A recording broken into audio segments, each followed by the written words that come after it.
부모라면 누구나 자식이 잘 되기를 바랍니다. 그러나 그 사랑이 자칫 자녀에게 부담이 되거나 잘못된 길로 이끌 수도 있습니다. 오늘은 내 자식이 잘 되게 하려면 피해야 할 10가지와 지켜야 할 10가지에 대해 이야기하려 합니다. 이 내용을 통해 여러분의 사랑이 자녀에게 진정한 힘이 되고 자녀가 스스로의 삶을 멋지게 꾸려나갈 수 있도록 도울 수 있기를 바랍니다. 부모님들께 꼭 필요한 지혜를 전해드리고자 합니다.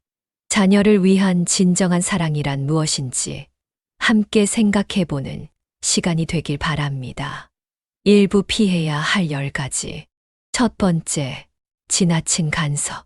부모로서 자녀의 모든 선택에 관여하고 싶은 마음은 자연스럽습니다. 하지만 지나친 간섭은 자녀의 독립심을 해칠 수 있습니다. 지나친 간섭의 문제점은 자녀가 자신의 선택을 하지 못하고 부모의 결정에만 의존하게 됩니다. 하나의 예로 부모가 대학공학 전공을 강요하였지만 자녀는 예술에 열정을 느끼고 있었습니다. 자녀는 졸업 후 자신이 선택하지 않은 진로에서 벗어나기 위해 다시 학업을 시작했지만 그 과정에서 심리적 압박과 시간적 손해를 경험했습니다. 자녀가 스스로 선택하고 그에 따른 결과를 받아들일 수 있는 기회를 주세요. 부모는 조언자로서 적절한 도움을 주되 선택의 주체는 자녀가 되어야 합니다. 두 번째, 지나친 기대. 부모의 기대는 자녀에게 동기부여가 되지만 과도하면 큰 부담으로 작용합니다. 문제점은 자녀의 스트레스와 실패의 두려움 증가입니다. 너는 반드시 의사가 되어야 해 라는 부모의 기대에 부응하려고 노력했던 자녀가 시험에 떨어진 후 좌절감과 우울증을 경험했습니다. 결국 그는 부모와의 갈등 속에서 진로를 변경할 수밖에 없었습니다. 자녀가 스스로 목표를 세우고 그 목표를 이루는 과정을 즐길 수 있도록 격려하세요. 결과보다 노력 자체를 칭찬하는 것이 중요합니다. 세 번째, 비교하는 태도. 다른 사람과의 비교는 자녀의 자존감을 해칩니다. 자녀가 열등감을 느끼거나 자신을 비하하게 됩니다. 부모가 왜 너는 친구처럼 공부를 잘하지 못하니? 라고 말했을 때 자녀는 자신이 부모에게 부족한 존재라고 느끼게 되었습니다. 이는 자녀와 부모 간의 정서적 거리를 더욱 벌리게 만들었습니다. 자녀의 고유한 강점과 재능을 발견하고 격려하세요. 너만의 특별한 강점이 있어 라는 말은 자녀의 자존감을 높이는데 큰 도움이 됩니다. 네 번째, 과도한 경제적 지원. 자립심은 경험을 통해 자라납니다. 과도한 경제적 지원은 자녀가 경제적 독립과 책임감을 배우지 못하게 합니다. 대학 졸업 후에도 부모가 용돈과 생활비를 지원하면서 자녀는 스스로의 재정 관리를 배우지 못하였고 부모에게 지나치게 의존하게 되었습니다. 자녀에게 재정 관리의 기회를 주세요. 용돈 관리법을 가르치고 스스로 돈을 벌고 관리할 수 있도록 격려하세요. 다섯 번째, 지나친 비판. 비판은 자녀의 행동 교정을 어렵게 하고 심리적 상처를 남길 수 있습니다. 이럴 경우 자존감 하락과 도전 의지가 감소할 수 있습니다. 부모가 자녀의 실수에 대해 왜 그렇게밖에 못하니? 라고 비판할 때 자녀는 더 이상 도전하려는 의지를 잃고 무력감을 느끼게 됩니다. 실수와 실패를 학습의 기회로 바라보고 부드럽고 건설적인 피드백을 제공하세요. 여섯 번째, 감정적인 대응. 부모가 화를 내거나 감정적으로 대응하면 자녀와의 신뢰가 무너집니다. 이럴 경우 자녀가 부모를 두려워하거나 멀리하게 됩니다. 한 부모가 자녀의 행동에 화가 나서 소리를 지르며 꾸짖자 자녀는 부모와 대화를 단절하게 되었습니다. 결국 자녀는 문제를 혼자 해결하려다 더 큰 실수를 저지르게 됩니다. 차분하고 논리적으로 대화하세요. 감정을 조절하고 자녀와의 대화에서 경청의 자세를 유지하세요. 7번째, 사생활 침해. 자녀의 사생활을 존중하지 않으면 신뢰를 잃습니다. 이럴 경우 자녀가 부모와 거리를 두게 됩니다. 부모가 자녀의 방을 허락 없이 뒤져서 일기를 읽은 사례에서 자녀는 자신만의 공간과 비밀이 존중받지 못한다고 느끼며 가출을 결심했습니다. 해결 방안: 자녀가 자신만의 공간과 프라이버시를 가지도록 하세요. 부모로서 자녀의 신뢰를 지키는 것이 중요합니다. 8번째, 감정 조작. 죄책감을 이용해 자녀를 조종하려는 행동은 관계를 해칩니다. 이럴 경우 자녀가 심리적 압박감과 무력감을 느끼게 됩니다. 부모가 엄마는 내가 이렇게 하면 너무 슬퍼라고 반복적으로 말하며 자녀를 조종하려 했던 경우 자녀는 심리적으로 위축되고 부모에게 거리감을 느끼게 되었습니다. 자녀를 있는 그대로 받아들이고 정직하게 소통하세요. 부모의 감정을 자녀에게 투사하지 않는 것이 중요합니다. 9번째, 과잉보호. 과잉보호는 자녀의 독립과 성장 가능성을 제한합니다. 이럴 경우 자녀가 책임감을 배우지 못하게 됩니다. 부모가 모든 문제를 해결해 준 사례에서 자녀는 스스로 문제를 해결하는 방법을 배우지 못했습니다. 이는 성인이 된 후에도 대처 능력 부족으로 이어졌습니다. 해결 방안: 자녀가 스스로 도전하도록 기회를 주세요. 실패를 겪더라도 부모는 지원자로서의 역할을 유지해야 합니다. 10번째, 꿈 강요. 자신의 미완성된 꿈을 자녀에게 투영하는 것은 위험합니다. 이럴 경우 자녀가 자신의 진정한 꿈을 찾지 못하게 됩니다. 부모가 내가 못 이룬 꿈을 내가 이어라 라고 강요하여 자녀가 부모와 갈등을 겪고 결국 진로를 포기하게 됩니다. 자녀가 자신의 열정과 흥미를 발견하도록 도와주세요. 부모의 꿈과 자녀의 꿈은 분리되어야 합니다. 이부 지켜야 할 10가지. 첫 번째, 자율성을 존중하기.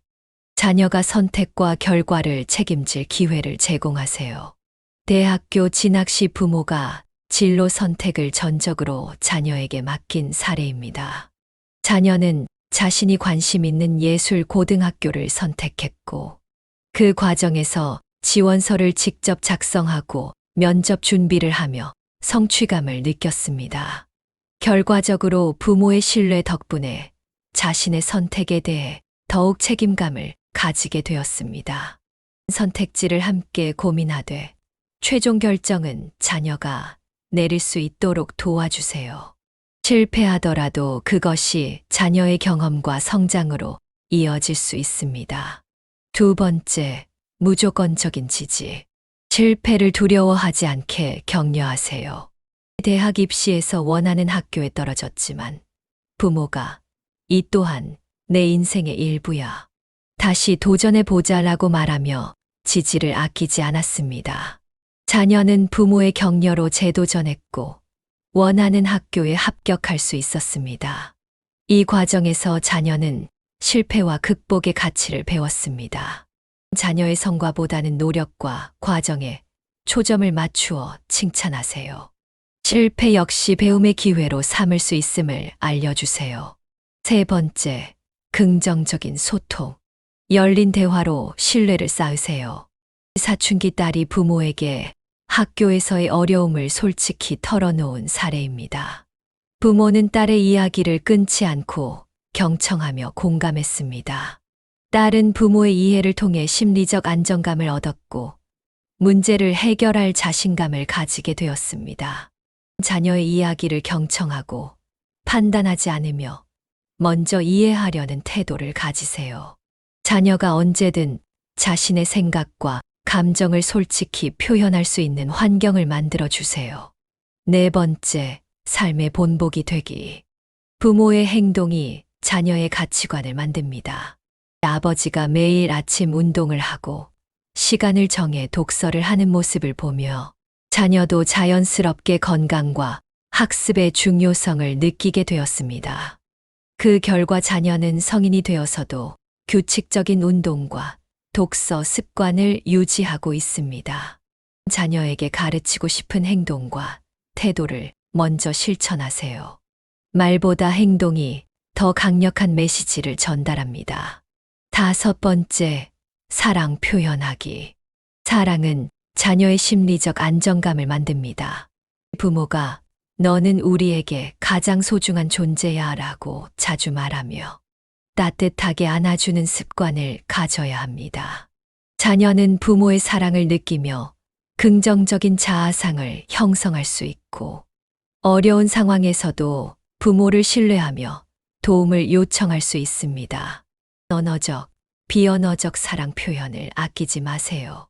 작은 포옹, 칭찬, 격려의 말이 자녀에게 큰 안정감을 줍니다. 6번째, 건강한 경계 설정. 자녀와 부모 간의 경계는 신뢰를 유지하는 핵심입니다.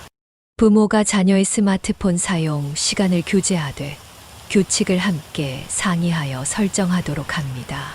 자녀는 이를 공정하게 느낄 테고 자발적으로 약속을 지킬 것입니다. 자녀와의 관계에서 규칙과 경계를 분명히 하되 이를 설정하는 과정에서 자녀의 의견을 존중하세요. 부모의 일관된 태도가 중요합니다. 7번째, 재정 교육. 자립심은 재정적 책임에서 시작됩니다. 부모가 자녀에게 용돈을 정기적으로 주며 저축과 소비를 기록하게 해야 합니다. 자녀는 저축한 돈으로 스스로 원하는 물건을 구매하면서 재정 관리의 중요성을 배울 것입니다. 자녀에게 재정 관리를 가르치고 책임감 있는 소비와 저축 습관을 형성하도록 돕습니다. 8번째, 배움과 성장 지원. 자녀가 평생 학습의 가치를 이해하도록 돕습니다. 부모가 자녀와 함께 온라인 강의를 들으며 새로운 기술을 배우는 시간을 가지도록 합니다. 자녀는 부모와의 활동에서 재미를 느끼고 배움의 즐거움을 깨달을 수 있습니다. 자녀가 관심 있는 분야를 지원하고 함께 배우며 성장하는 경험을 공유하세요. 9번째, 유머와 즐거움 공유. 유머는 관계를 깊게 만듭니다. 부모가 가족 모임에서 자주 웃음을 유도하며 긍정적인 분위기를 유지해야 합니다. 자녀는 이러한 환경에서 스트레스를 해소하고 가족과의 시간을 즐기게 됩니다. 해결 방안. 자녀와 함께 웃을 수 있는 시간을 마련하세요. 작은 농담이나 가벼운 대화를 통해 긍정적인 에너지를 나누세요. 10번째, 자녀의 고유한 특성 존중하기. 자녀는 독립적인 개체입니다. 예술적 재능을 가진 자녀를 가진 부모가 있다면 부모가 자식을 격려하여 그림을 그릴 수 있는 환경을 마련해 주어야 합니다. 자녀는 부모의 지원으로 자신감을 얻고 성취감을 느끼게 됩니다. 자녀의 흥미와 재능을 발견하고 이를 키워줄 수 있는 기회를 제공하세요. 자녀가 자신만의 길을 찾을 수 있도록 응원하세요. 지금까지 내 자식이 잘 되게 하려면 피해야 할 10가지와 지켜야 할 10가지를 알아보았습니다. 자녀를 위한 진정한 사랑이란 무엇일까요? 부모로서의 역할은 단순히 자녀를 위해 모든 것을 해주는 것이 아닙니다. 우리의 진정한 역할은 자녀가 스스로의 삶을 살아갈 수 있도록 건강한 지혜와 사랑을 전달하는 데 있습니다. 자녀를 위해 노력하고 고민하는 부모님의 마음은 그 자체로 아름답습니다. 그러나 그 사랑이 올바른 방향으로 나아가기 위해서는 우리의 행동과 태도를 점검할 필요가 있습니다. 자녀에게 지나친 간섭이나 과도한 기대를 강요하는 대신 그들의 자율성과 개성을 존중해 주십시오. 사랑은 때로 기다림 속에서 더 큰 힘을 발휘합니다. 자녀가 넘어지고 실패하더라도 그 경험을 통해 배울 수 있도록 지지해 주세요. 모든 위대한 삶의 여정은 스스로 길을 찾으려는 노력에서 시작된다. 라는 명언처럼 자녀가 잘 되길 바라는 마음은 너무나도 당연하지만 그 바람이 자녀에게 부담이 아니라 동력이 되어야 합니다. 나는 너를 믿는다는 한마디가 자녀에게는 삶을 개척할 용기를 줄 수 있습니다. 부모님의 신뢰는 자녀가 넘어질 때도 다시 일어설 수 있는 든든한 울타리가 될 것입니다. 노년의 시기는 우리의 삶을 돌아보며 새로운 관점을 배우는 때이기도 합니다.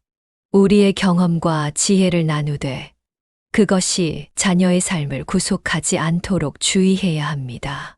자녀가 부모님을 통해 자신만의 길을 발견하고 그것을 걸어갈 수 있도록 돕는 것만으로도 부모의 역할은 충분히 가치 있습니다.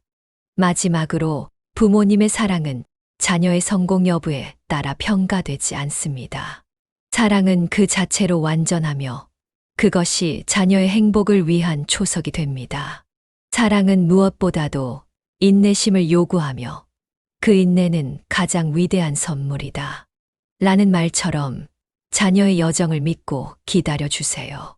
부모님 여러분, 오늘의 이야기가 여러분께 작은 영감을 드렸기를 바랍니다. 지금부터라도 우리의 사랑과 지혜가 자녀의 미래에 긍정적인 영향을 미칠 수 있도록 우리가 할 수 있는 작은 변화들을 실천해 보세요. 그 변화가 모여 자녀와 부모 모두가 행복해지는 길을 만들어 줄 것입니다. 여러분의 따뜻한 마음과 깊은 사랑을 응원합니다. 감사합니다.